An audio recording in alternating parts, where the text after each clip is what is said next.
Fazer até uma Tchau. passada pelo futuro. Vai ser uma Tá? aula, né? De quê? Tá, vamos lá. Já começou a gravar? Então já está gravando a aula. Aí eu vou compartilhar com vocês agora a apresentação, tá ok? Aí eu vou Ó, desligar a minha câmera, que eu vou sair daqui e qualquer coisa é só chamar, tá ok? ok. Pode compartilhar. Vai aparecer para vocês a tela aí. Põe no primeiro slide lá para mim. A Midian. Aceitar Midian, cadê eu? Eu acho que eu não posso nem desligar minha câmera. Vamos lá. Oi, mentira. Vocês estão conseguindo me ouvir, gente? Oi, boa noite. Sim, Então vamos lá. Como eu falei, então a gente vai começar a falar sobre a história do pão, da panificação, né? Mais propriamente do surgimento do pão. Então a gente vai começar falando da idade da pré-história. Então, existem achados arqueológicos que datam o surgimento do pão há 6.000 anos atrás. 6.000 anos, assim, diretos, né? Cerca de três e pouco, não, dá 2.000 anos, uns quase 4.000 anos antes de Cristo, por aí, 3.000 a 4.000. Então, o pão está ligado aos eventos da humanidade, há cerca de 6.000, foi o que eu disse, né? E conhecer a sua história e conhecer também os povos antigos que identificaram sua economia, religião e política em torno desse alimento. A panificação influenciou acontecimentos mundiais, incluindo guerras, revoluções entre países, relações entre países e até mesmo modismos na dieta da sociedade. Então a gente vai ver que o pão, ele, enquanto alimento, ele teve importância muito grande no desenvolvimento da humanidade. Né? A gente já falou alguma coisa sobre nas aulas, mas assim, a gente vai aprofundar um pouco mais nesse quesito, ok? Então, Ok. vamos lá. Eu não sei como que passa isso rodando o mouse, então vai ter que ser direto. O pão e o homem na pré-história. Correspondente ao período da história que antecede a invenção da escrita, desde o começo dos tempos históricos registrados até aproximadamente 3.500 a.C. Vocês sabem por que que chama pré-história? É porque antes não contava nada? É porque antes não existia escrita. E aí conta-se a história da humanidade, por assim dizer, a partir da escrita. Então, os povos que antecederam essa descoberta da escrita, eles são considerados como povos pré-históricos, né? Antes da história. Então, o pão, ele surge antes da escrita. Então, há 3.500 anos antes de Cristo, já se produziam pães. Para entender a base da panificação, é necessário conhecer um pouco a sua história. A história do pão permeia a história da humanidade. Isso segundo Canelli House, 2012. Existem relatos de testemunhos de sua existência há cerca de 6.000 anos antes de Cristo. Pães fermentados começaram a ser produzidos por volta de 1.500. Então, aquela história que a gente tinha conversado em sala, que alguém, quando a humanidade passa de nômade para sedentário, e eles começam a ver a necessidade é porque, na verdade, assim, acredita-se que o surgimento da agricultura ele foi por acaso, não foi uma coisa premeditada. Então, assim, eles passaram a consumir uma quantidade maior de grãos. Esses grãos, eles eram consumidos antes mesmo deles se tornarem sedentários. Esses grãos, eles eram consumidos como uma forma de dar sabor para a carne. Porque alguém já comeu carne crua? já. Isso foi uma pergunta. Eu não. Eu não. Então, a carne crua, ela não tem Experimentar. um sabor definido. É um sabor insípido, assim, não tem gosto. Então, esses grãos, eles eram consumidos junto com essa carne para dar uma certa, um certo sabor. Normalmente eram grãos mais adocicados, né? Então, antes mesmo de se tornar sedentário, ele já consumia os grãos. Mas a partir do momento que eles se tornam sedentários, aí há uma necessidade de se ter uma quantidade maior de grãos. Por quê? Uma vez parado no lugar ali, eles não tinham como ter acesso o ano inteiro a caças, por exemplo, era uma coisa mais restrita. Porque antes eles eram nômades porque eles iam atrás das caças, não é isso que a gente aprende na história? Exatamente. Eles Exato. caminhavam atrás da onde a caça ia, eles iam atrás. Só que agora eles não vão mais, então a caça não vem até eles para serem mortas. Então, assim, eles veem a necessidade de consumir uma quantidade maior de grãos. Então, quase que de forma, assim, a palavra eu não vou lembrar agora, mas sem querer, querendo, eles descobrem a agricultura. Mas isso a gente vai ver mais adiante. Então, vamos dar continuidade aqui. O principal ingrediente do pão é o trigo, todo mundo sabe disso. Existem pães feitos de outros cereais, de farinha de outros cereais, ou de outros cereais na época deles, mas, assim, a base do pão mesmo de todo dia é o trigo. O trigo é um cereal da família das gramíneas. Acho que todo mundo sabe disso, né? Que o trigo, o milho são gramíneas, assim como o sorgo, essas cultivares assim, todos pertencem à família das gramíneas. E aí, a gente sabe que em função assim, o trigo, que é o responsável pela formação do glúten, no sentido de que as proteínas do trigo que formam glúten, né? Então, isso a gente já viu também anteriormente, essa questão da formação do glúten. Então, por esse motivo, tornou-se o cereal mais cultivado na antiguidade.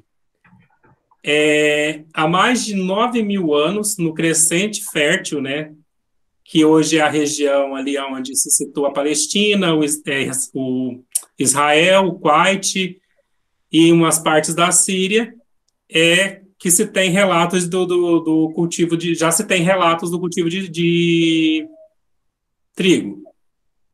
Peraí, deixa eu dar uma focada que eu já estou gaguejando.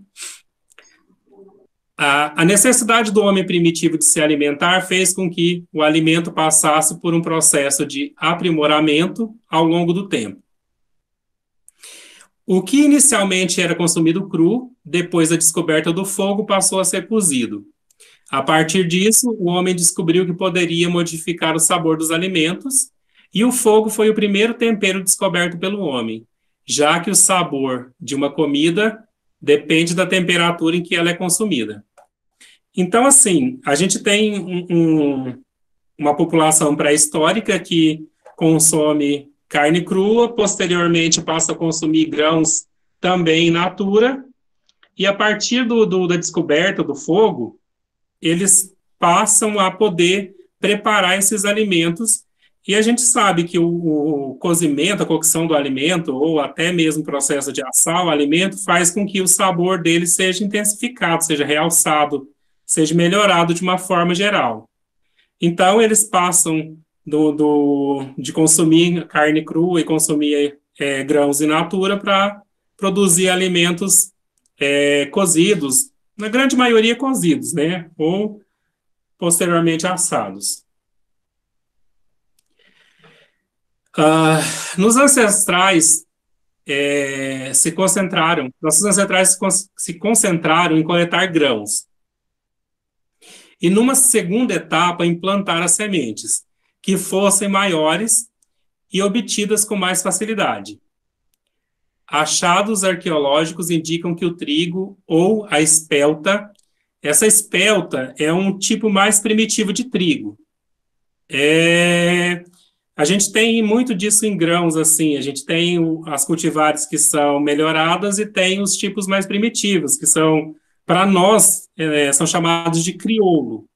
Tipo milho crioulo, essas coisas mais primitivas são chamadas de crioulo. E eles tinham essa espelta, que era uma cultivar mais primitiva de trigo, e o trigo propriamente dito. E o trigo, ele foi o segundo grão mais cultivado após a cevada. Acredita-se que foi a cultura-chave para o desenvolvimento da civilização ocidental, pois seu cultivo permitiu que o homem finalmente abandonasse milhares de anos de caça e coleta, fixando-se em povoados e construindo cidades. A gente tem que se atentar pelo seguinte fato: quando a gente fala em termos de história, essa transição do sedentarismo, do nomadismo para o sedentarismo, isso demorou muito tempo para acontecer. Não foi assim, eles estavam passeando lindamente por um campo verde e falou, vamos ficar aqui. Aqui é mais divertido. Isso demorou para acontecer. Assim como essa fixação do ponto, a partir do momento que eles resolveram fixar residência num lugar ali, para isso virar uma civilização, demorou muito tempo também. Só que a cultura, a agricultura, ela teve um papel muito importante nesse processo. Então, se eu não tenho mais caça, eu preciso consumir mais grãos que vão me dar os nutrientes que eu preciso. Mas a quantidade de grãos que eles encontravam ali à disposição, na onde eles estavam, será que era suficiente para a quantidade de população que eles já tinham? Muito provavelmente não. Então, em função disso, eles adotam um sistema de agricultura, porque eles podem produzir tudo que eles vão consumir. Então, a quantidade de grãos que eles precisam, eles vão produzir e eles vão ter alimento o ano todo para toda a população. Ô, Thieres, Oi. desculpa atrapalhar, mas tem um pessoal pedindo pra entrar e não tá conseguindo. Tem que aceitar eles. Deixa eu ver como é que eu vou fazer para aceitar eles aqui. Deixa eu ver onde que eu vou achar o Meet aqui de novo.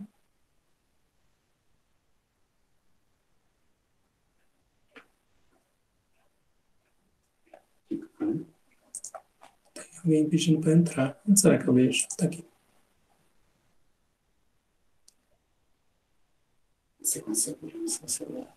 Espera aí, gente. Eu só vou adicionar quem está faltando aqui e já vejo. Aqui. A Thaís apareceu. Era só a Thaís? A Priscila e a Nath também. A Priscila não está aparecendo aqui, não.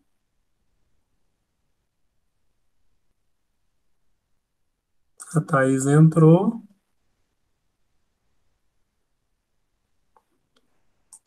Agora sim.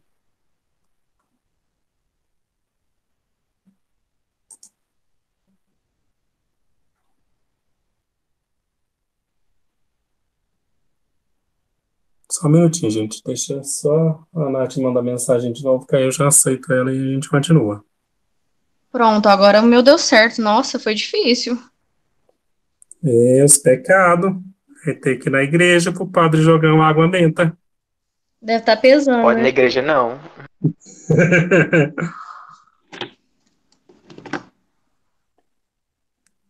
Alguém tá no Zap Zap aí?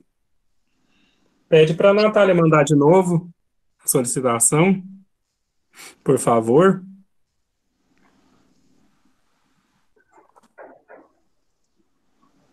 Ela ia reiniciar o celular. Ah, é? Tá É. aparecendo.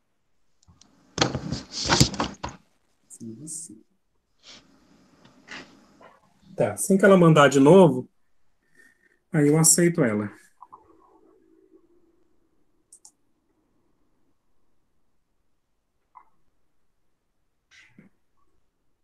Tá. Ai, tô vendo. Não, acho que não precisa não, acho que tá aberto ainda. Tá, não? É esse mesmo. Tem que selecionar.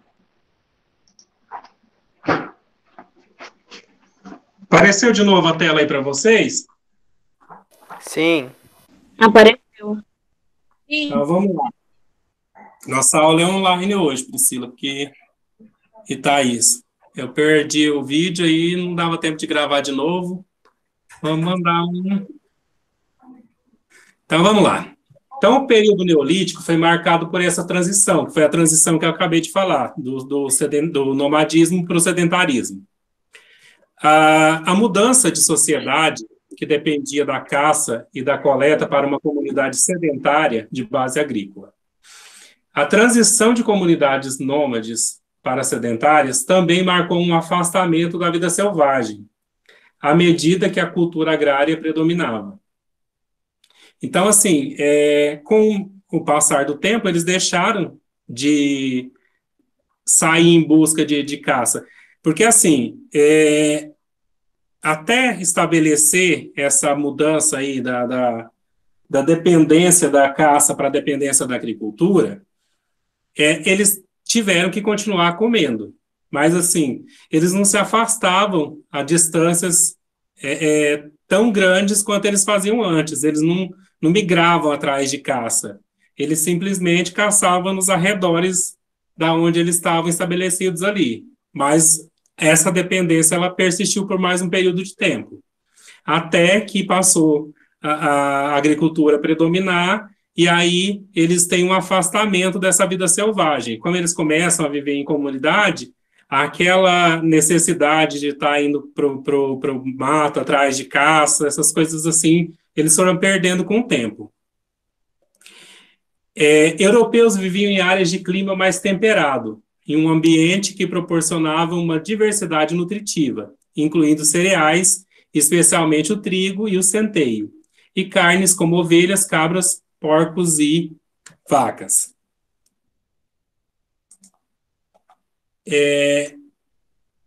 Nos primórdios da humanidade, os grãos foram muito importantes para a alimentação humana. Isso a gente já falou, mas vamos repetir. Enquanto caçadores e nômades, nossos ancestrais mastigavam nozes, frutas silvestres e grãos encontrados na natureza, como o centeio, o trigo, a espelta, cevada, arroz e milho. Estes grãos faziam parte da dieta básica, mas eram sem sabor e rústicos.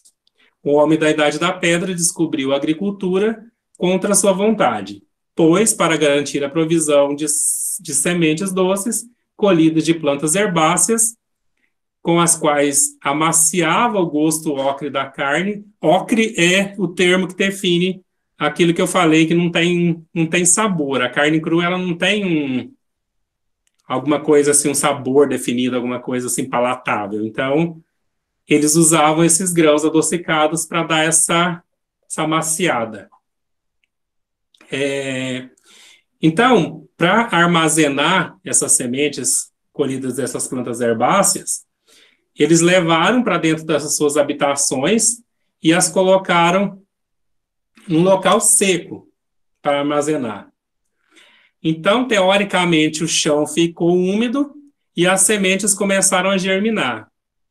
A semente germinada desagradou o paladar. Quem já teve a oportunidade de comer semente germinada, ela não é muito palatável mesmo, não. Tem um saborzinho diferente de você comer uma semente sem ela estar passando pelo processo de germinação.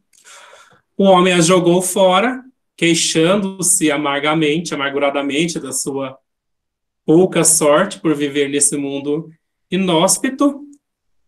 Indescritível terá sido, contudo, o espanto quando, aproximadamente 8 meses mais tarde, viu reaparecerem essas mesmas sementes. Mas, deixando de lado essa romantização da história, mas provavelmente isso deve ter acontecido dessa forma. Porque tudo, ou quase tudo em termos de humanidade, ele ocorre por tentativa e erro.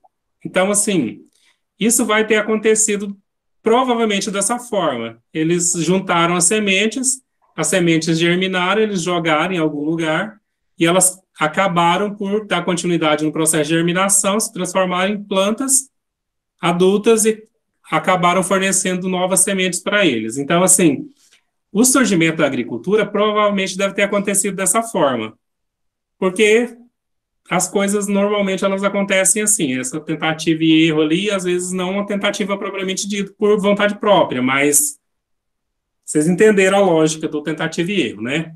Aham. Então vamos lá. Cultivar a terra e tirar dela os alimentos foi uma das descobertas mais importantes do homem pré-histórico.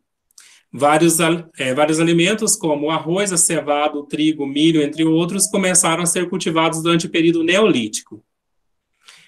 Foi nesse período também que surgiram os condimentos. O sal remonta de 3000 a.C. A idade, a pré-história, ela é dividida em dois tempos, o paleolítico e o neolítico. Então, agora aqui a gente já está falando da segunda parte da pré-história. A gente já não está naqueles homens pré-históricos de cavernas e tal. A gente já está falando do homem primitivo que se estabeleceu e que já formou comunidades e já tem o hábito de consumir sementes e já tem uma agricultura encaminhada ali. Vocês entenderam? Então, assim, a gente ainda fala de homem pré-histórico, mas a gente já fala de um homem pré-histórico um pouco mais evoluído. Não aquele homem que vive nas cavernas, que acerta a mulher com um tacape e arrasta ela para a caverna e coloca os dinossauros para dormir de fora de casa à noite e essas coisas. Então, ao longo do tempo, também aconteceu uma evolução dos vegetais, que desenvolveram sementes cada vez mais fortes e maiores, fazendo com que não se soltassem antes da colheita, vindo ao encontro dos nossos desejos, nossos, dos homens pré-históricos. Então, eles tinham naquela época plantas que acabavam, por questões nutricionais, acabavam soltando as sementes muito cedo, às vezes assim, tipo o abortar a semente que a gente diz hoje. Mas com o desenvolvimento dessa agricultura, eles passaram a entender melhor a questão da adubação, por exemplo. Eles conseguiam fazer com que o solo que eles tinham fosse capaz de lhes dar plantas que fossem aptas a soltarem sementes maiores e mais fortes.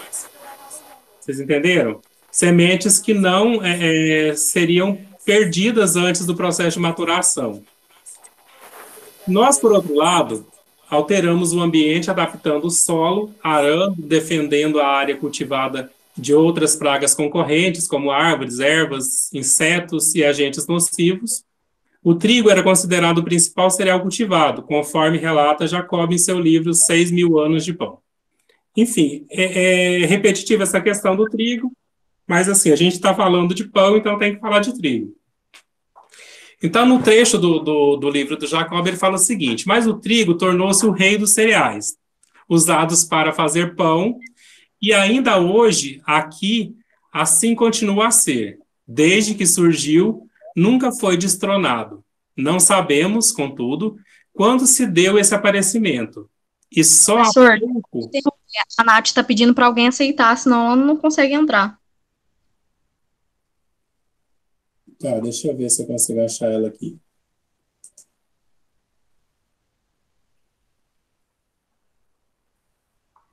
Era...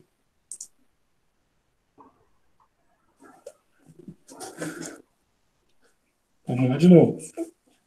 Agora apareceu.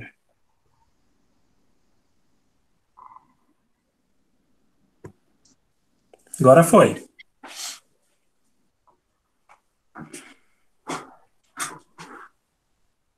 Parece que ainda não. Aqui só apareceu, Natália e Brenda. Agora deu certo. Apareceu. Sim. Agora sim.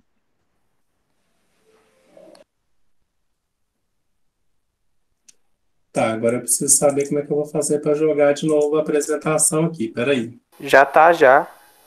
Tá aparecendo aí? Ah, Está. você não tirou ela. Ah, Mas para mim não tá. Exatamente onde você está, parado.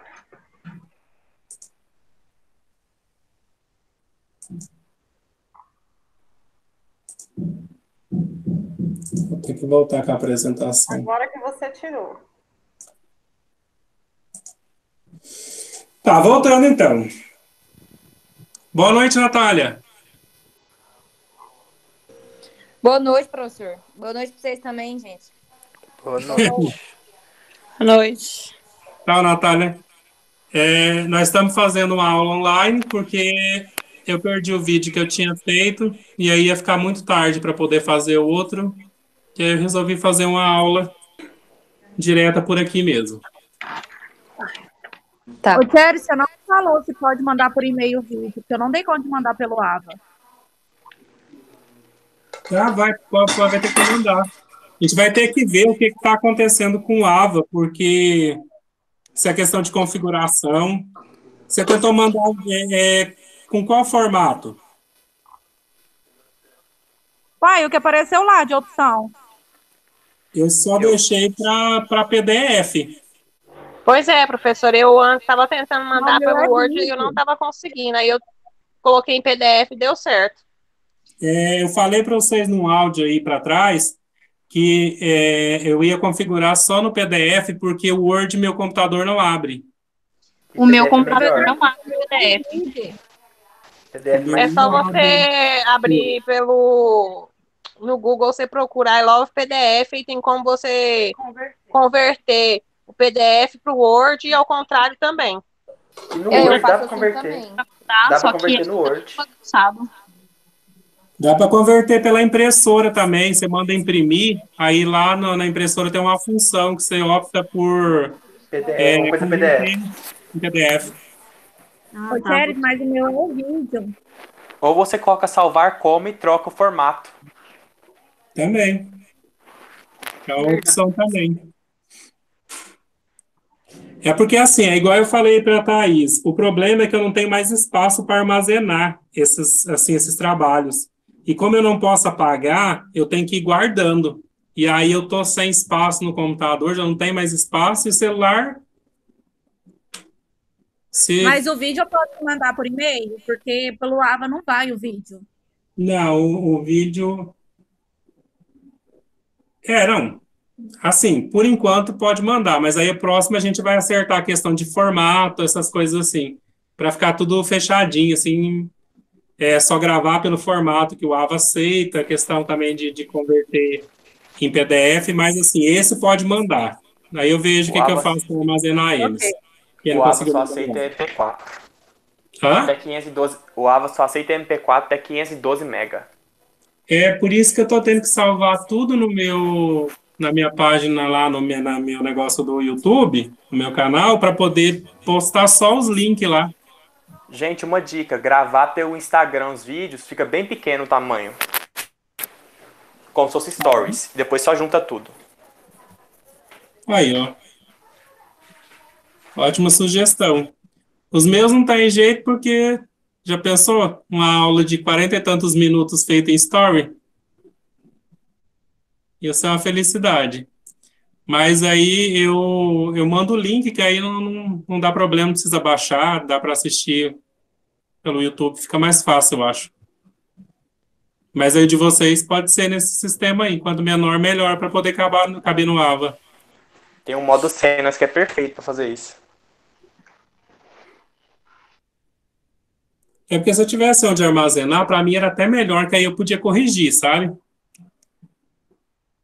Mas aí eu não tô tendo como armazenar. Nossa, os últimos trabalhos aí, que a maioria mandou por e-mail, nossa, lotou.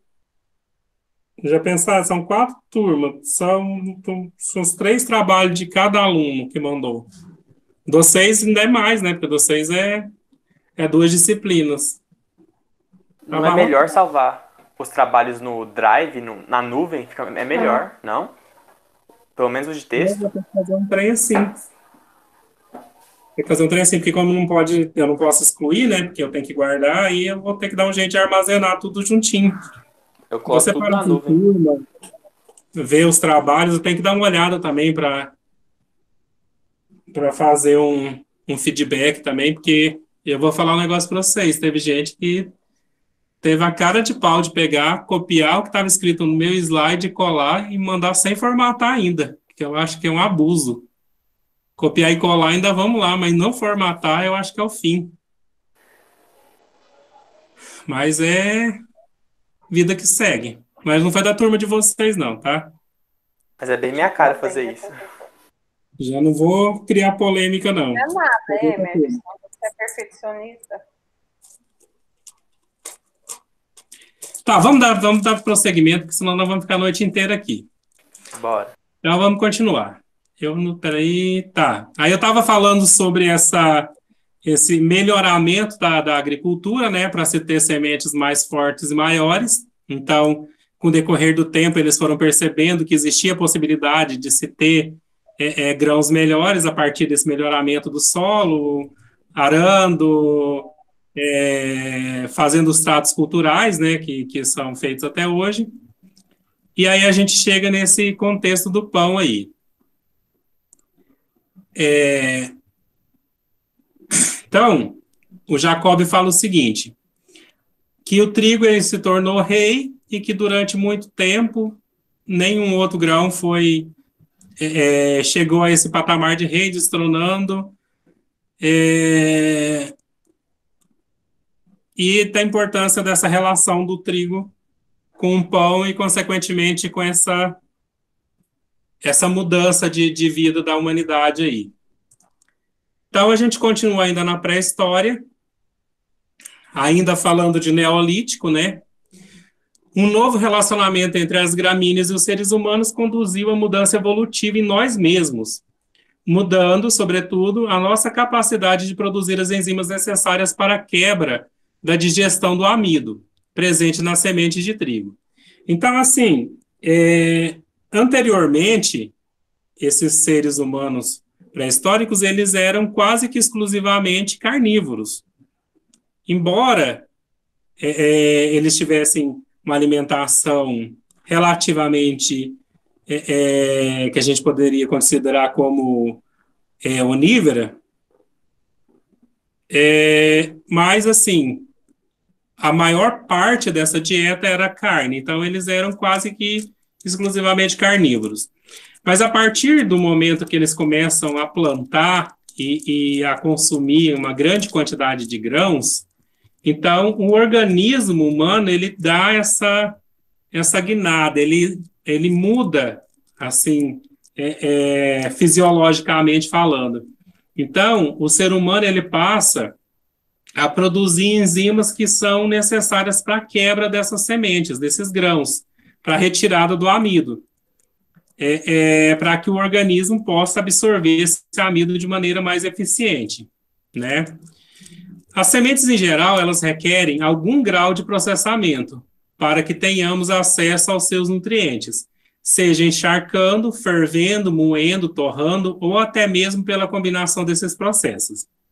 Então, assim, inicialmente havia esse consumo de grãos, mas eram grãos que eram mastigados e tal. Então, com o passar do tempo, quando foram se descobrindo métodos de preparação, então esses grãos passaram a ser processados, e o grão processado, de alguma forma, ele vai ser melhor absorvido.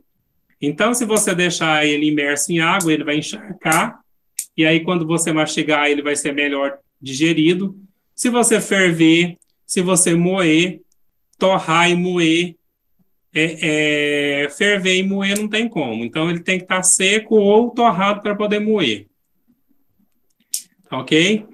Então, essas diversas formas de processar os alimentos funcionaram bem pelos primeiros milhares de anos, na era agrícola.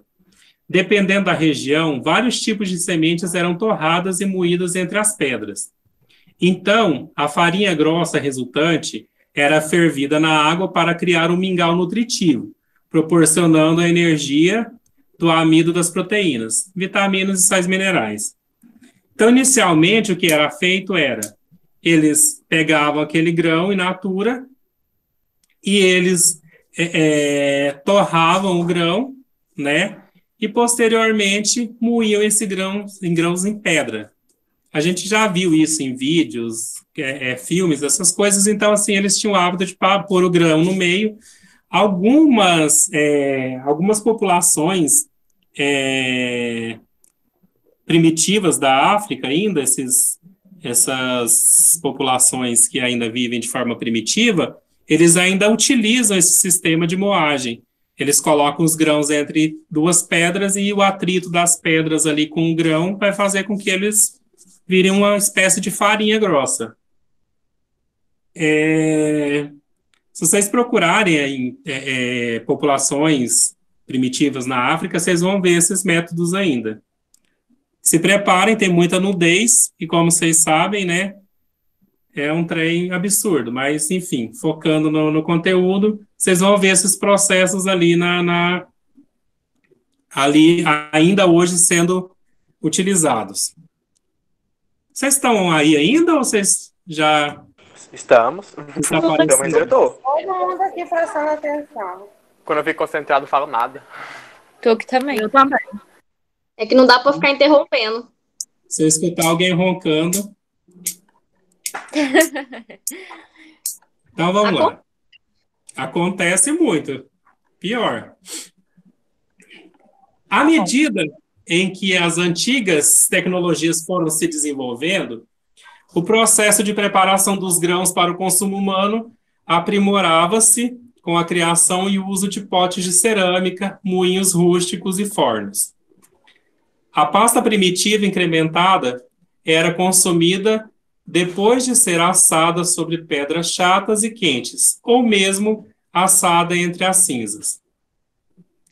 Então, assim, o passo seguinte nessa evolução foi a criação de utensílios para a produção desses alimentos.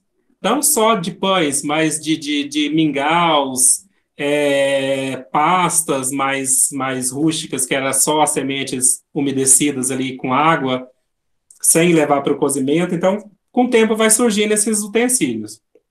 Então, a gente tem potes de cerâmicas, surgiram os moinhos rústicos e os fornos. Até então, fornos abertos. Então, eram pedras aquecidas, eles pegavam essa pasta que era produzida ali e jogavam em cima da pedra quente ou mesmo no meio das cinzas. Desculpe interromper, a Juliele quer entrar também. Juliele? Agora tá aqui. Agora foi. Enquanto a Juliele entra, eu vou tomar uma água. Você tem minha nota? Porque até hoje não lançou nenhuma nota minha. Não tá no sistema, Não, não tem nadinha lá no sistema e eu tô sem saber quanto que eu tirei. O Silvio falou que o sistema tá com problema e eles estão tentando arrumar. essa sabendo. não aparece no sistema pra gente. Eu precisava de saber a nota, Thieres, pra mim ter noção. E depois você me lembra lá que eu vejo no sistema e te falo. Tá, porque eu não tô no sistema, né? Eu vejo nas minhas anotações e te falo. Ok.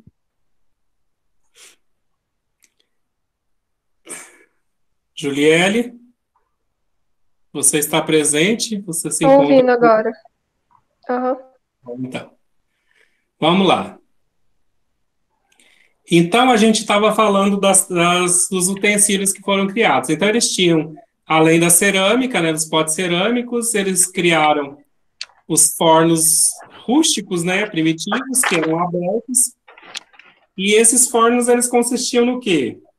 Pedras que eram aquecidas e eles jogavam essa pasta em cima para assar, ou então direto na cinza.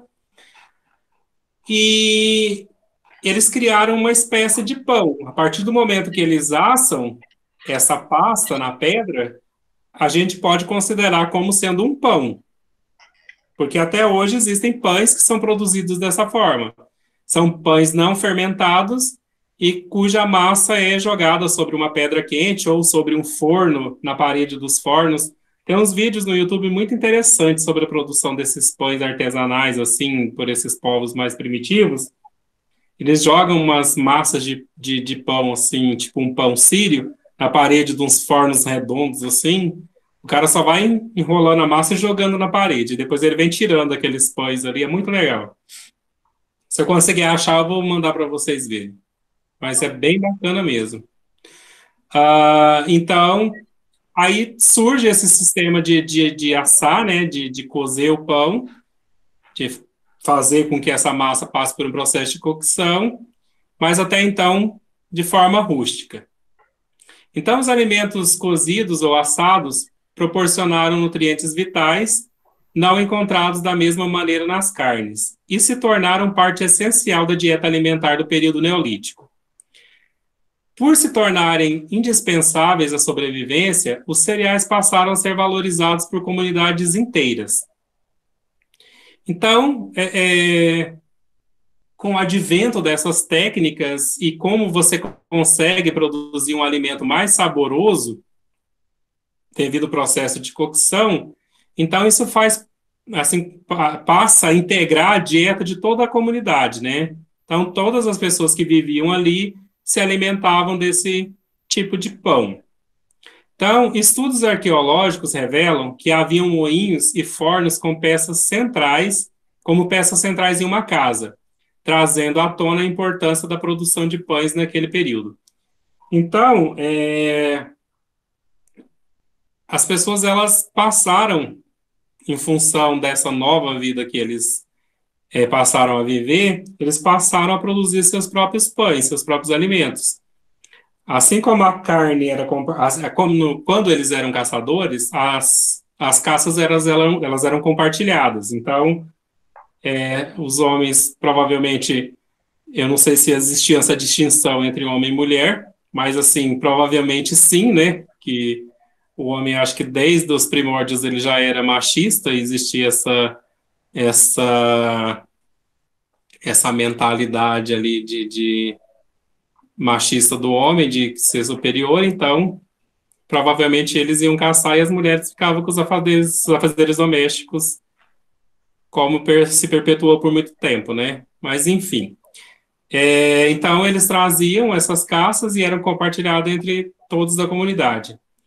Hoje, eles já não fazem mais isso. Nesse momento aqui do Neolítico, eles já produziam os seus próprios alimentos nas suas próprias casas. Então, existem achados arqueológicos que mostram que existiam fornos para assar essas massas e até moinhos de grãos como peças centrais nessas casas. Há alguma dúvida até aqui, gente? Por enquanto, não. Se tiver, vocês podem me interromper. Tá. Porque essa é a nossa explicação já para o estudo dirigido.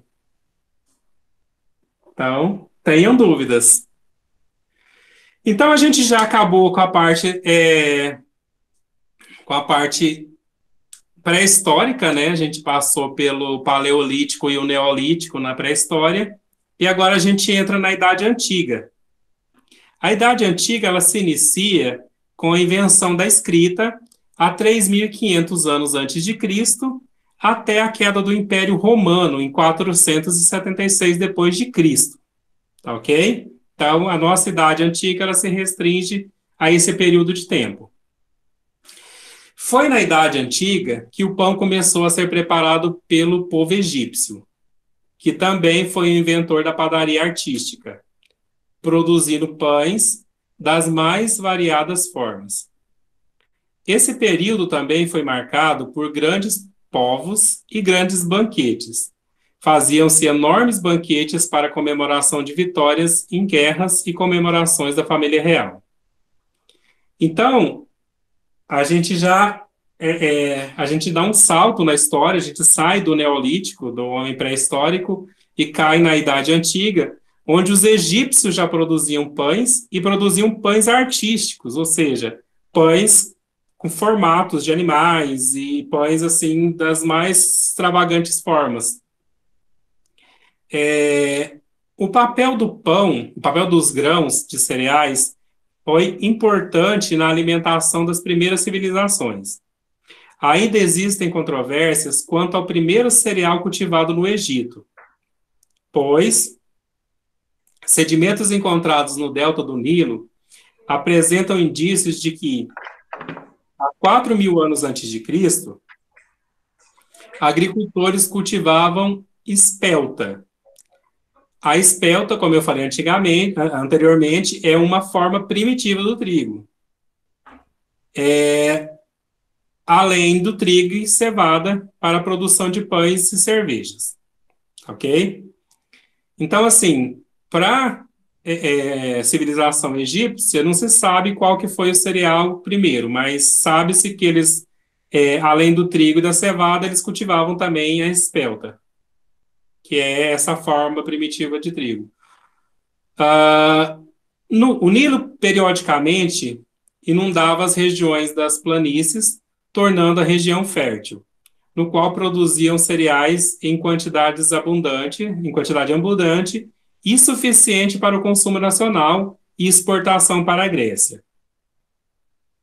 Então, você tem a região ali do delta do Nilo, aquela região fértil ali, onde o Nilo, durante a cheia, inunda, e quando a água volta para o curso normal, ele vai deixar uma quantidade muito grande de nutrientes, de matéria orgânica e nutrientes. Então, essa região ali, ela é extremamente fértil.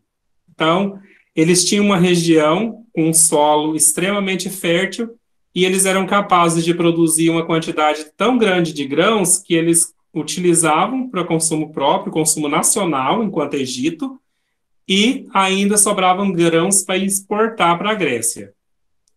Durante esse período, as civilizações egípcias e gregas foram as primeiras a realmente avançar na arte da panificação, através dos primeiros experimentos com cereais, além de desenvolverem novas técnicas e evoluírem na ciência da panificação. Então, os egípcios foram os primeiros a experimentar outros cereais para fazer pães, desenvolveram novas técnicas para elaborar esses pães também. Então, assim, eles não só produziam pães, como era produzido pelos primitivos, mas eles levaram a produção de pães para um patamar elevado, assim, um outro patamar. Na antiguidade, os pães e pastas eram feitos tanto com grãos produzidos localmente como trazidos de outras regiões, né?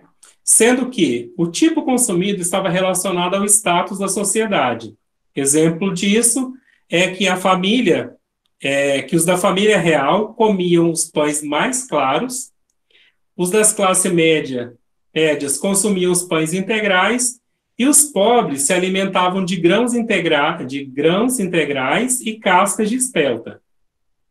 Então, existia essa distinção, como até hoje existe, né? Enquanto os ricos comem caviar, a gente da classe baixa come carne moída. Então, come caviar, não come lagosta, a gente come ali a carninha moída, eles comem o filé mignon, e a gente está ali nos baixos dos baixos lá. Mas, enfim. Assim, as pessoas mais simples, que consumiam os grãos em forma de pão, processavam-nos de forma rudimentar, geralmente em suas próprias casas.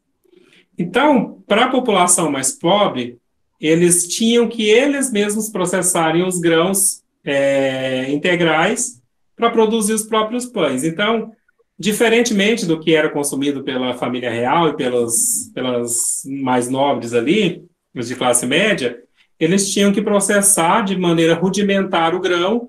Isso fazia com que eles tinham um pão mais rústico, um pão menos leve, por assim dizer, né? Então, além de tudo, eles ainda tinham que comer esse pão mais pesado, esse pão mais difícil de ser digerido.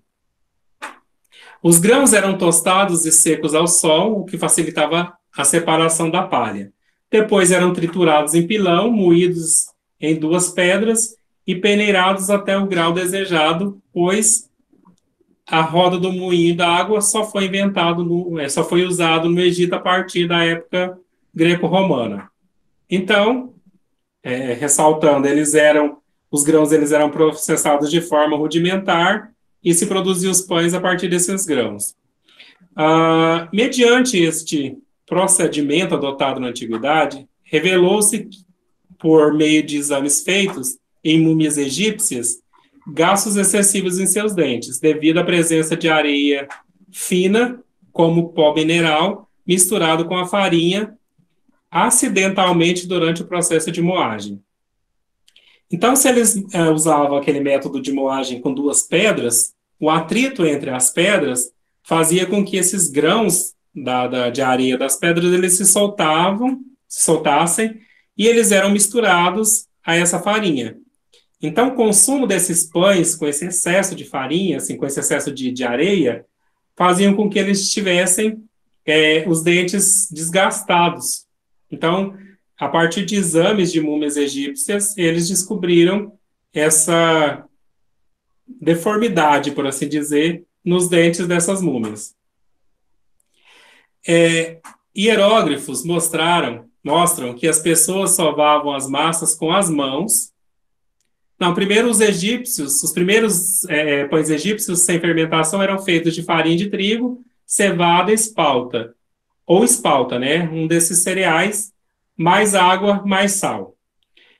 Hieróglifos mostram que as pessoas sovavam as massas com as mãos. Isso é interessante, depois vocês podem aplicar essa técnica em casa para fazer pão. Mas uma grande parte era processada com os pés. Pensa quão prático, mais prático não é sovar uma massa de pão com os pés? Muito mais rápido. Vai dar um sabor bom. Nossa, peso do corpo ali, ó, você só vai virando ela e pisando. Deve ser interessante a experiência. Algo a se pensar. Lavando os pés bem limpinho. Se o povo amassa uva fazendo vinho. Com os pés, que não pode fazer um pão. Você nunca comeu um fungozinho da micose de alguém no vinho? Gente, tá ótimo. É o sabor especial. Como que é? Hã? O que o senhor falou? Você acha que você nunca tomou no vinho um fungozinho da micose do pé de alguém? Com certeza. E muitos. Vai assar, vai queimar tudo. Tá de boa. Pois eu vou pro forno, acabou. Se não ficar um dedo necrosado ou uma unha inteira. Mas tem um lugar que serve bebida com um dedo necrosado congelado dentro? Que, Emerson? Eles pegam um dedo necrosado, congelam como se fosse um gelo e colocam na bebida do uísque. Tem lugar que faz isso. Que bosta.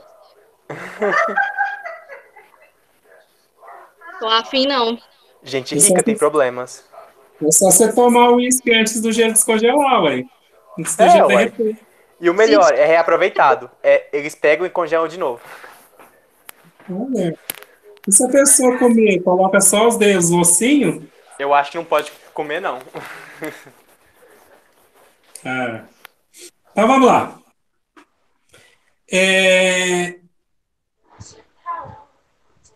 Aí sovavam com os pés, né?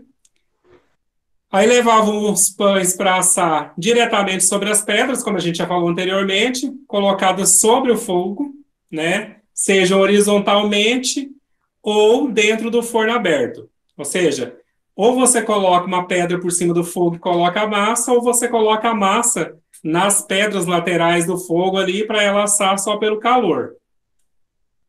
Ou ainda verticalmente coladas às paredes internas deste, né? Que foi o que eu acabei de falar. Só estou repetindo. Então, vamos continuar. Esses avanços da tecnologia básica na alimentação prepararam o terreno para que os gregos e os egípcios aperfeiçoassem a arte da panificação. Assim, há duas teorias relativas ao desenvolvimento de pães fermentados. Isso é interessante. Até então, a gente estava falando de pães não fermentados. A gente estava falando de grãos misturados com água e sal e que eram assados ou em pedras, sempre, na verdade, sempre em pedras, mas assim, ou sobre uma pedra que estava sendo aquecida por baixo, ou na lateral de um tipo de forno aberto ali, pregava a massa ali e deixava ela assar.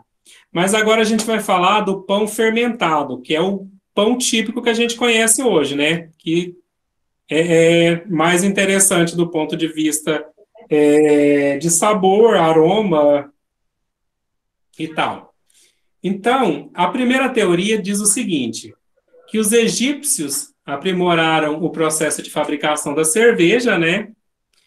E eles usavam a cerveja em vez de água na preparação do pão. E assim eles induziam a fermentação da massa.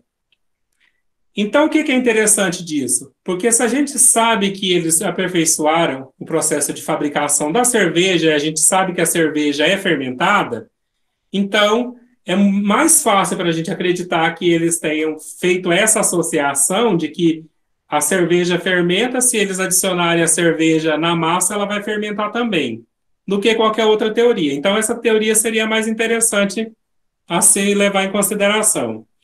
Então, segundo Tanahil, 1988, Apud, Suas 2012, página 52, então ele fala o seguinte: se, porém, a massa fermentada foi feita inicialmente com a cerveja, os egípcios fariam facilmente a associação entre a fermentação de grãos para produzir cerveja e a fermentação de grãos para fazer crescer o pão. A teoria da cerveja é mais comum e possivelmente mais realista, já que continuou sendo o método mais popular para produzir pães fermentados no Egito. Então, é a teoria mais aceita, se a gente partir do pressuposto de que eles já sabiam fermentar cereais para produzir cerveja. Aí a gente vai para a segunda teoria, então.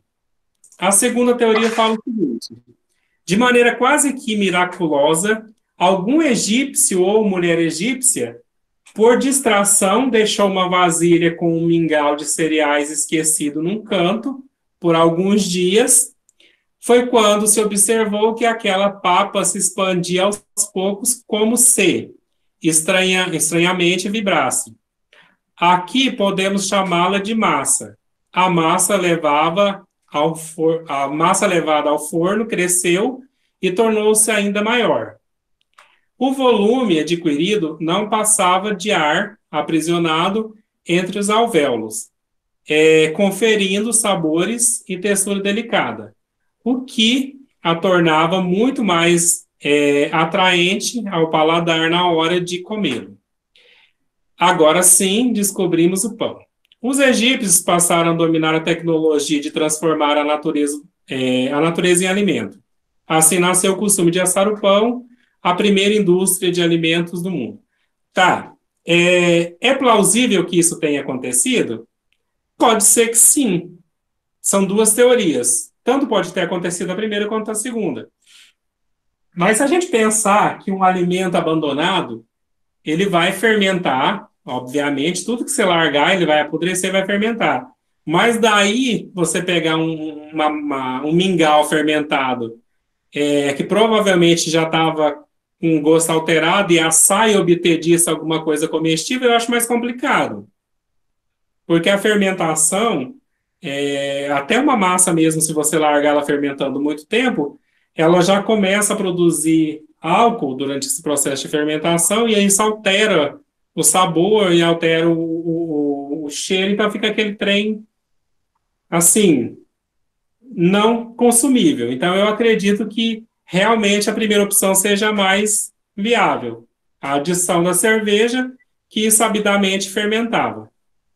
Então, vamos lá. Após descobrirem o poder da fermentação e o incorporarem ao repertório culinário, os egípcios inventaram um forno fechado. A produção de pães passou a ser muito mais significativa. Tributos eram pagos a Osíris, o deus do pão. O pão era usado como moeda. Ou seja, além de oferenda, o pão também era utilizado como moeda. Tanto que grande parte dos trabalhos das pirâmides eram pagas em pães. Ou seja, os trabalhadores que construíam as pirâmides recebiam seus ganhos em pães. Alimentos que provavelmente eram mais úteis naquela época do que qualquer outra forma de pagamento. O conhecimento e a importância do pão no Egito foram tão relevantes que continuam cravados em forma de desenhos minuciosos nas tumbas dos faraós, no Vale dos Reis, que retratam pães de diferentes formatos, pelo menos mais de 40 formas, muitos desses semelhantes aos que consumimos atualmente. Então, a gente tem aqui um trecho que fala dessa relevância. O pão ele era tão relevante para os egípcios que, assim como outras coisas que também eram importantes, eles foram retratados nas tumbas dos grandes faraós no Vale dos Reis.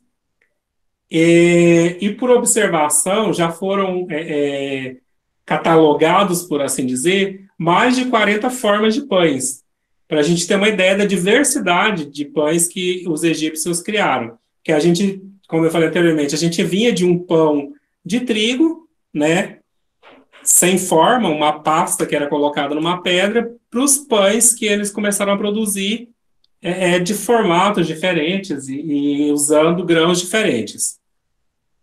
E isso está impresso lá na história do Egito. Então, vamos lá. Em todo o território do antigo Império Romano, da Inglaterra até o Egito, virando para o ocidente, subindo pelo rio Danúbio ao Reno, o centeio não era o principal cereal, como acontecia na Europa Oriental, que se estendia até a Sibéria. Os lavradores siberianos ignoravam a possibilidade de o centeio ser uma variedade diferente do trigo. O chamavam de trigo negro, mas conheciam bem a rivalidade entre os cereais. Na hora da semeadura, os siberianos juntavam sementes brancas de trigo e as negras de centeio, lançando-as à terra. Lançando a sorte, se o ano fosse frio e a terra seca e rija, a colheita seria de centeio. Se o solo estivesse macio e o clima mais quente, viria o trigo. Esperto era o lavrador, pois de ambos se tirava o pão, como autor Jacob, 2003, página 51, descreve o pão. Então, só uma curiosidade, né, no que se trata da cultura do trigo, o povo siberiano, eles tinham o hábito de semear, na verdade não era semeado, mas era jogado sobre a terra, né, 2 tipos distintos de trigo. Então, o centeio, que é uma forma, o centeio é o trigo negro e o trigo branco, normal, tradicional. Então, em função da época, do clima naquela época, é que se teria ou o centeio ou o trigo, né? Então, o Jacob fala o seguinte: aquilo que nós chamamos propriamente de pão não se consegue fazer com sorgo, aveia ou cevada. Assim, a história do pão assenta fundamentalmente no trigo e no centeio. Na verdade, assenta mais no trigo do que no centeio. O pão, no sentido técnico da palavra, é uma descoberta química, uma enorme descoberta feita pelo homem. Se um provérbio albanês diz que o pão é mais antigo do que o homem, não diz exatamente a verdade. O pão é um produto obtido por cozedura no forno, feito a partir de uma massa de farinha que é aglutinada e levada por um fermento ou o agente semelhante. Os gases que se produzem no interior da massa procuram libertar-se, mas os poros, as superfícies, vão se tornando progressivamente mais rígidos por ação do calor e não lhes permitem o escoamento. Nesta luta, formam-se, então, a casca que fica a envolver todo o miolo. Ora, acontece que, de fato, só a massa de farinha de trigo e de centeio é capaz de conter a saída dos gases, por razões que têm a ver com as propriedades específicas das proteínas desses 2 cereais. Então, o autor ele fala o seguinte, que só a farinha de centeio e a farinha de aveia são capazes de formar glúten.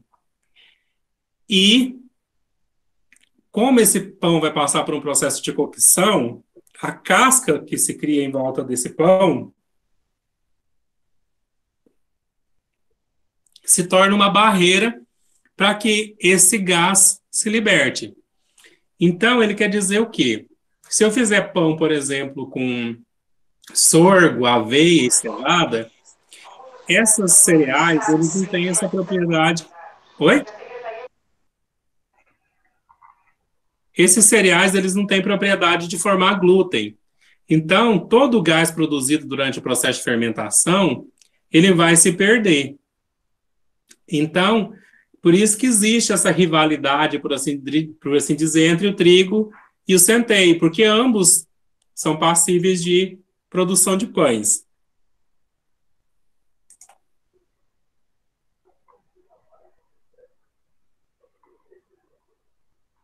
Então, vamos lá. O pão desempenhou outro aspecto a ser considerado. Por exemplo, na religião.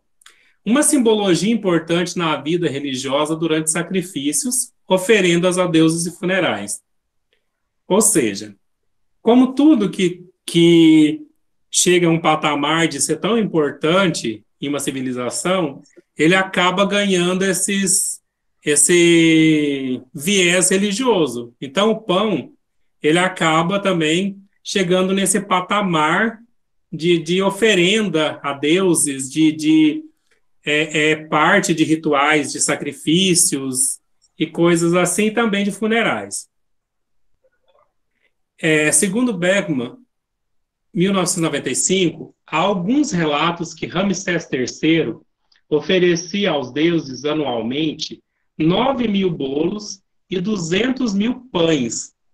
Muitos historiadores afirmam que existem poucos registros escritos, sendo que a maior parte do conhecimento em relação aos pães, massas e doces do Antigo Egito vem de achados arqueológicos, como escavações de túmulos egípcios, nos quais foram encontrados alimentos de funeral. Uma variedade surpreendente de pães, às vezes, chegando aos milhares, destinados como provisão para a vida depois da morte. Então, a importância do pão é tamanha que ele serve, ele é tido como um alimento de funeral. Então, os egípcios mais importantes morriam e nas suas tumbas eram depositados milhares de pães que serviriam de provisão para ele para a vida após a morte. Então, assim, além de todos os artefatos que ele levava com ele levava também o pão, que seria o seu alimento.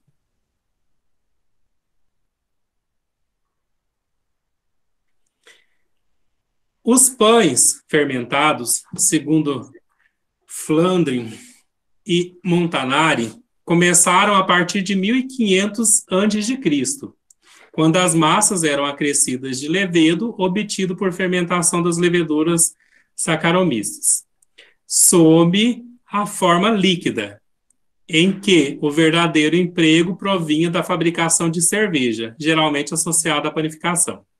Então, como a gente já viu anteriormente, baseando-se na primeira teoria, então, esse processo de obtenção da levedura para a cerveja era utilizado também para a fabricação de pães. Então, a fermentação do pão não ficou só no Egito. Observem que, dependendo da diversidade cultural ao redor do mundo, outros métodos de fermentação foram desenvolvidos de acordo com os recursos de cada região. Por exemplo, os gregos e os italianos usavam o fermento de vinificação para obter a fermentação, acrescida de algum grão, como suco de uva e painço, farelo com vinho branco e pasta envelhecida.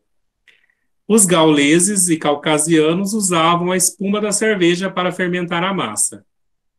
Então, esse processo ele não ficou só, assim, o surgimento da fermentação ele não foi localizado só no Egito. Outros povos, dadas assim as condições deles, né, para cada região, eles desenvolveram seus próprios métodos de fermentação. Então, os gregos e os italianos usavam o processo de vinificação para a obtenção do fermento. A vinificação, vocês tiveram disciplina de enologia, então vocês sabem que o processo de vinificação é nada mais do que o processo de transformação do açúcar residual da uva em álcool e gás carbônico. Então, a partir desse processo de fermentação alcoólica, aí, eles obtinham fermento para os pães. E esse fermento era obtido da mistura do suco de uva com algum grão. No caso ali, fala do painço e do farelo com o vinho branco. E essa pasta envelhecida. E os gauleses e os caucasianos, eles já utilizavam a espuma da cerveja para fermentar a massa. Então, já era semelhante com o que acontecia no Egito. Então, à medida em que as pequenas comunidades foram se concentrando, determinadas áreas formaram povoados que adotaram o pão e o uso de grãos como principal fonte de alimento. Impactou culturalmente a antiga Grécia e o Egito.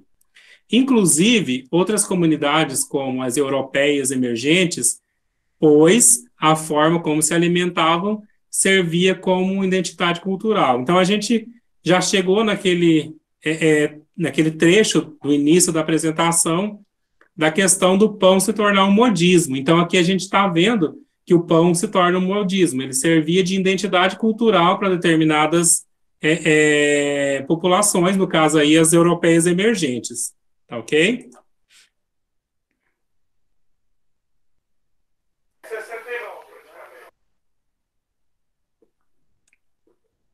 A importância em ater as necessidades básicas nutricionais, inclusive tendo disponível para desenvolvimento, significava, né, inclusive não,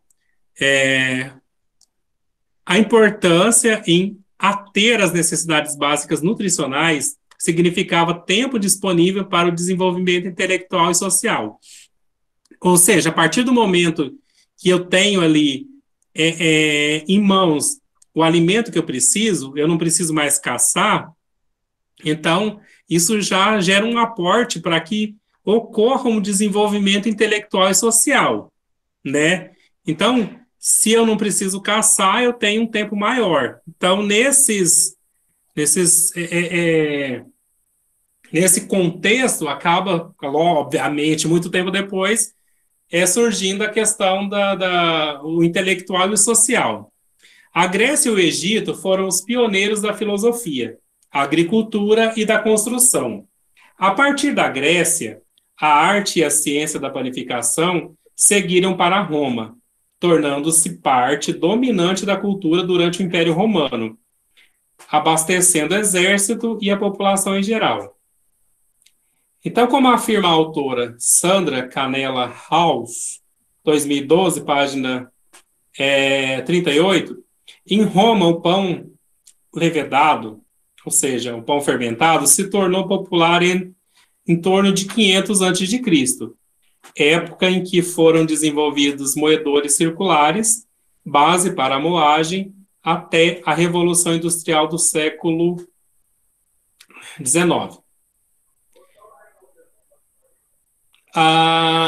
Como a gente tinha já observado anteriormente, a moagem dos grãos no Egito ele ainda se dava de forma rudimentar, porque esse tipo de engenho de moagem ele só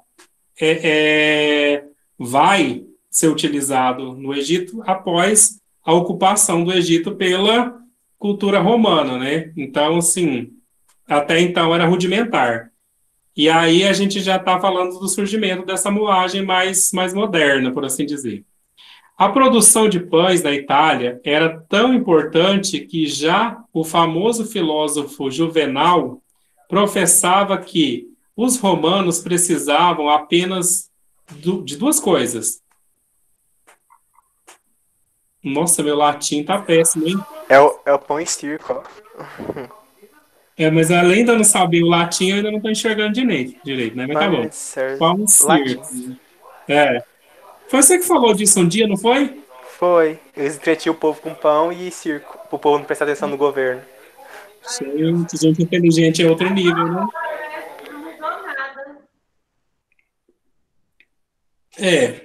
Tá, eu vou pular a parte do latim, mas aí vamos... Ou seja, pão e circo.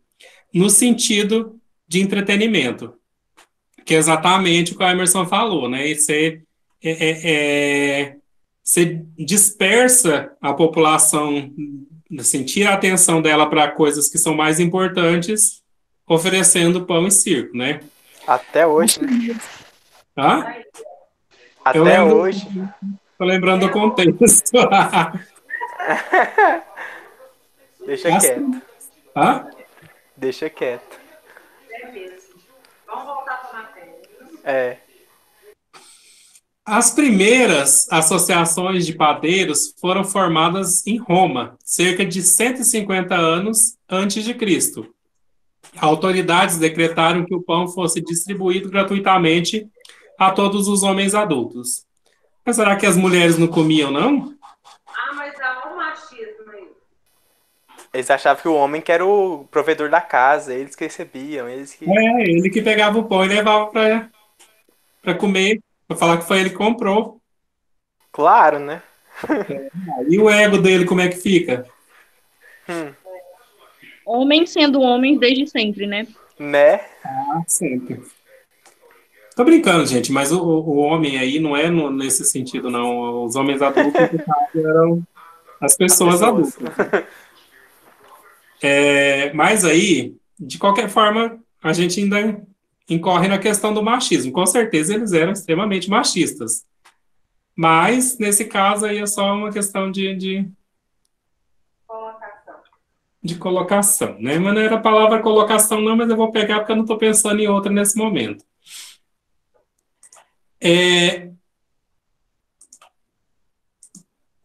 Tá. Então, os líderes romanos da época... Não, mas aí tem que voltar aqui num trem interessante.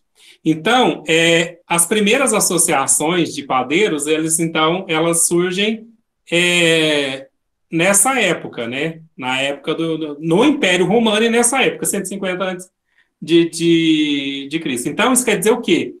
Que, mais adiante a gente vai ver, mas embora o texto introduza isso agora, mas os primeiros padeiros, assim, a profissão do padeiro, ele surge na Roma. Então, você tinha uma associação, é porque tinham padeiros, né? Então, só para adiantar, os padeiros, a profissão do padeiro, ele surge nessa época aqui em Roma.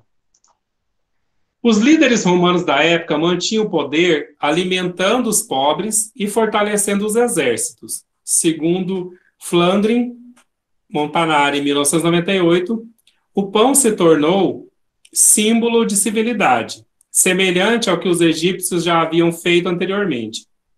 No Egito, acreditava-se que aquele de barriga vazia é quem reclama. Isso é válido até hoje, né? Então, quando as pessoas começam a reparar demais em alguma coisa que está errado, se não for no esquema do pão e circo aí, vai para esse lado do encher a barriga. Então, no nosso caso aqui, quando você vê um governo... Hoje em dia não, né? Mas antigamente, quando tinha algum governo municipal, principalmente, que começava a população observar muita coisa errada, ele arrumava um show lá em praça pública, e aí trazia alguém famoso para cantar, e o povo esquecia do que estava acontecendo. É mais ou menos nesse aspecto, só que nesse caso com comida, né? Hoje em dia, pelo menos boa parte da população não precisa ser alimentada, mas assim, eles arrumam alguma coisa para tirar o foco. E no caso do povo egípcio era a questão da alimentação, né? Porque quem tem barriga vazia é quem reclama. Os romanos estabelecem a profissão do padeiro. Então, remete ao que eu falei anteriormente. Expandiram o cultivo dos cereais e aumentaram o tamanho dos moinhos movidos à tração animal. E, em 30 a.C., Roma já contava com mais de 300 padarias dirigidas por padeiros profissionais. Foram os romanos que criaram a primeira associação de classe, o Colégio Oficial de Padeiros. Mas, com a queda de Roma, do Império Romano, a produção de pães caiu, devido à falta de cereais para a fabricação da farinha. Os padeiros praticamente desapareceram até ressurgirem junto à nobreza na Idade Média. E foi na França que se formaram as associações de padeiros e confeiteiros para que o conhecimento pudesse ser mantido e repassado para as futuras gerações. Então, aqui a gente tem o surgimento da profissão do padeiro, né? Até então, existia quem produzia os pães, as pessoas produziam em casa ou eram produzidos em grandes quantidades, mas não por uma pessoa profissional, mas a partir daqui surge, então, o profissional padeiro. Só que com a queda do Império Romano, essa profissão, né, esses profissionais, eles praticamente desaparecem, mas eles ressurgem na Idade Média, servindo a nobreza nos palácios. Então, num outro material que eu tinha comentado com vocês já, quando fala do surgimento da panificação e da separação da panificação, da confeitaria da panificação, a gente fala sobre isso, sobre os padeiros eles fazerem parte do secto ali das cortes, como uma pessoa, um profissional que está ali para produzir aquele tipo de alimento, entendeu? Ou seja, é um padeiro que trabalha pro monarca.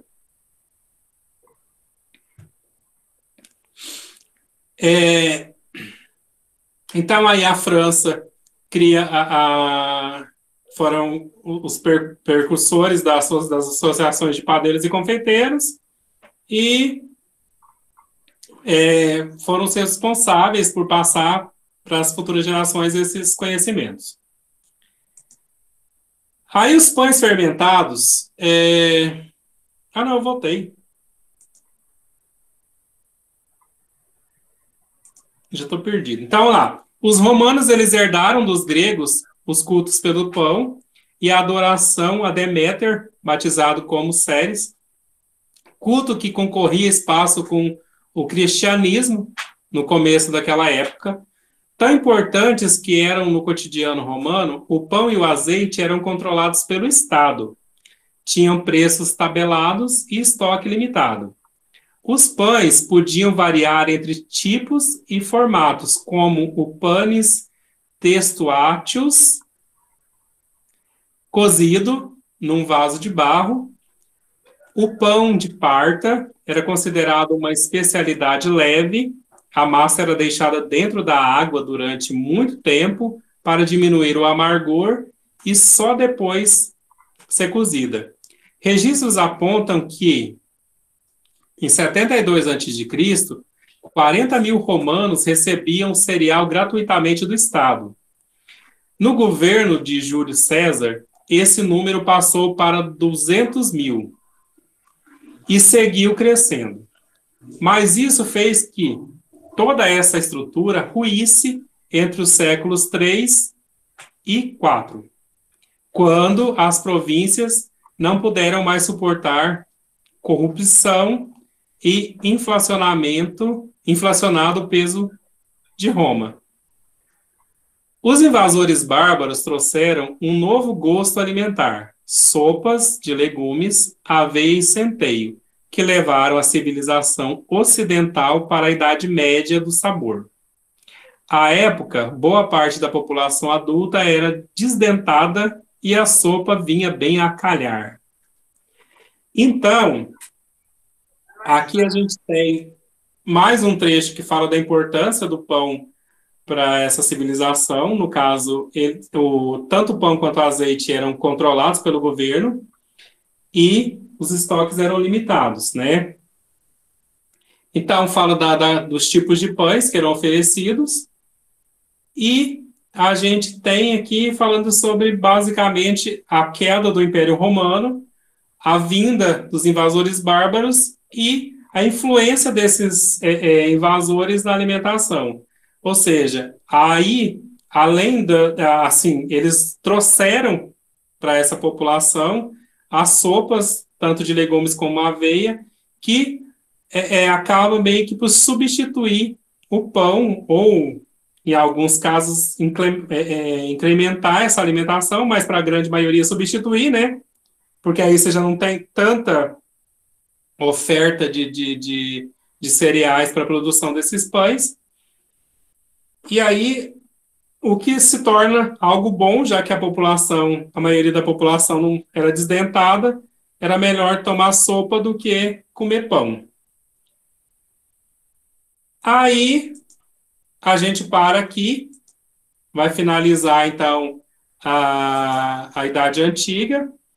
Aí, na próxima aula, a gente vai falar sobre a Idade Média e Idade Moderna e alguma coisa sobre a Idade Contemporânea que ainda não está aqui. Vamos lá. Dúvidas?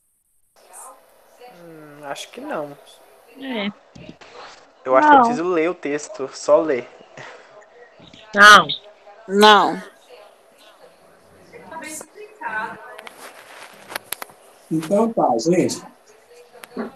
Já que não tem dúvidas, eu vou postar o vídeo para vocês e eu vou postar também o material, tá ok? Aí vocês lendo o material, se tiver alguma dúvida, vocês me falam.